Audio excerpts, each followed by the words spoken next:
Hello everyone, welcome back to my channel. तो जैसा कि आपको पता ही है कि बीपीएससी टीआरई 3 का तो पेपर कैंसिल हो गया है, क्योंकि वहाँ पे बहुत तौर पे हो चुका था वो धांधली जो है। लेकिन बीपीएससी टीआरई 1 और टीआरई 2 भी सबके घेरे में है। और यहाँ पे एक और मामला निकल कर सामने आया है ओएमआर सीट को खाली छोड़ने का। तो ये सब हम देखते हैं। वैसे में ये सवाल के घेरे में तो ये भी आता है कि आपको जैसा कि पता है कि टीआरई 3 का री एग्जाम होना है 10 जून से। तो फिर ये मतलब अभी तो प्रक्रिया चल रही है, और मतलब जब तक ये प्रक्रिया पूरी नहीं हो जाती तब तक ये टीआरई 3 का जो री एग्जाम होगा क्या वो फेयर तरीके से होगा, ये भी एक बड़ा सवाल है। तो देखिए, यहाँ पे जो प्रश्न पत्र हैं वो पहले तो आपको बताया गया था कि पेन ड्राइव के थ्रू यहाँ पे जो प्रश्न पत्र हैं वो लीक हुए थे। पेन ड्राइव में ही प्रेस में जाने से पहले, यहाँ पे छपने से पहले ही मिल गया था अपराधियों को, जिन्हें मतलब करना था उन्हें मिल चुका था। पूरा प्रश्न पत्र का PDF भी मिल चुका था। लेकिन यहाँ पे देखिए दूसरा मामला निकल कर सामने आया है कि यहाँ पे जो प्रश्न पत्र जब छप गया था, तो जब पेटी में ले जाया जा रहा था उसी समय गाड़ी में ही उसे स्पेशल टूल की मदद से यहाँ पे उसे खोल दिया जाता है। और देखिए, यहाँ पे गिरफ्तार अभियुक्त नालंदा के नगरशा का डॉक्टर शिव और उसके पिता डॉक्टर संजीव उर्फ संजीव मुखिया हैं। इन्होंने एक रेस्टोरेंट में बड़ी चालाकी से प्रश्न पत्र की पेटी को स्पेशलाइज्ड टूल के माध्यम से खोलकर प्रश्न पत्र को स्कैन कर लिया। इसमें वाहन चालकों की भी मिलीभगत थी। इसके बाद हजारीबाग यानी कि झारखंड के कोहिनूर बैंक्वेट हॉल में सैकड़ों अभ्यर्थियों को प्रश्न पत्र के उत्तर रटवाए गए। हालांकि प्रश्न पत्र का खुलासा हो जाने पर वहाँ बीपीएससी ने यहाँ पर लिख दिया गया है कि बहुत अच्छी तरह से पेपर को कैंसिल कर दिया गया। लेकिन वो कैंसिल करने के लिए कितनी मेहनत करनी पड़ी, ईओयू की टीम को मेहनत करनी पड़ी, आनी पड़ी, कितने सारे सबूत थे, लेकिन फिर भी आयोग जो था वो नहीं मान रहा था। तो यहाँ पे लिख तो दिया गया है कि करनी पड़ी, लेकिन ये इसके लिए कितनी मेहनत करनी पड़ी और लोगों को सो नहीं यहाँ पे बताया जा रहा है। कहाँ आपने देखा था कि बीपीएससी के अधिकारी जो थे ये मानने को तैयार ही नहीं थे कि जो प्रश्न पत्र जो है वो लीक हुआ है। उनका कहना सिर्फ ये था कि क्योंकि वायरल हो गया था तो वो कुछ तो सफाई देना था, तो उनका कहना ये था कि ये जो प्रश्न पत्र लीक हुआ है वो हुआ है तब जब सभी लोग एग्जाम दे रहे थे।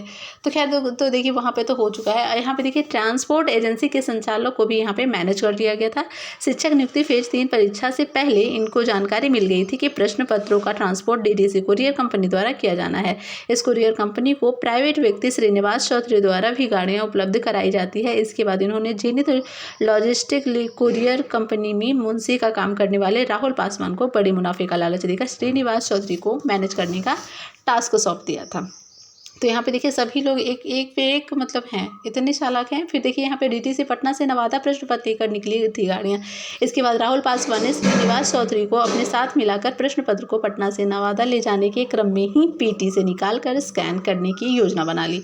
12 मार्च को डीडीसी पटना से प्रश्न पत्र की पेटियाँ लेकर ड्राइवर राजभवन पासवान निकले, जिनको इस साजिश में शामिल कर लिया गया था। तो देखिए इस प्रकार से कुछ हो रहा है। और यहाँ पे एक और मामला जो है वो कि सामने आया है। यहाँ पे जो है वो सामने आया है कि सिपाही भर्ती में ओएमआर सीट को खाली छुड़वा दीजिए, बाद में भरवा देंगे। तो मतलब ये फर्जी जो हो रहा है एक तरीके से नहीं हो रहा है। एक तो देखिए प्रश्न पत्र रटवाए जा रहे हैं, फिर एक है कि आपका ओएमआर सीट को खाली छुड़वाया जा रहा है। यहाँ पे देखिए कोचिंग संचालक के शिक्षक, NIT इंजीनियर आदि के प्रश्न पत्र सॉल्व, मतलब जो यहाँ पे कोचिंग संचालक भी यहाँ पे सम्मिलित रहते हैं, क्योंकि वो जो है प्रश्न पत्र वही सॉल्व करते हैं। और यहाँ पे उनका कोचिंग का नाम हो इसलिए वो कि उनकी कोचिंग से इतने बच्चे निकले हों, इसलिए भी वो ऐसा करवाते हैं ताकि उनका मतलब अच्छा। और यहाँ पे एक और मामला देखने को आया है कि जो भी बीपीएससी के रिश्तेदार हैं, जैसे कि किसी का पति बीपीएससी का अधिकारी है और कोई अन्य रिलेशन में है, तो उनका भी हो जा रहा है यहाँ पे। ये एकदम देखिए आपको इस न्यूज़ कटिंग में आपको साफ दिख रहा होगा।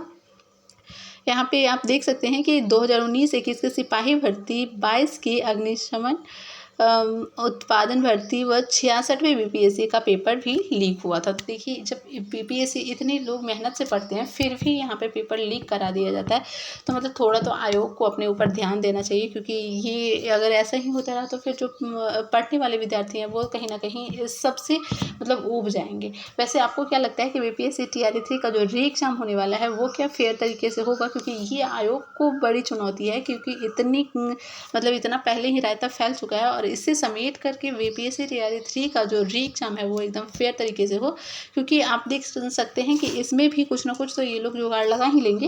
वैसे आपकी क्या राय है, आप हमें नीचे कमेंट करके बताइएगा। थैंक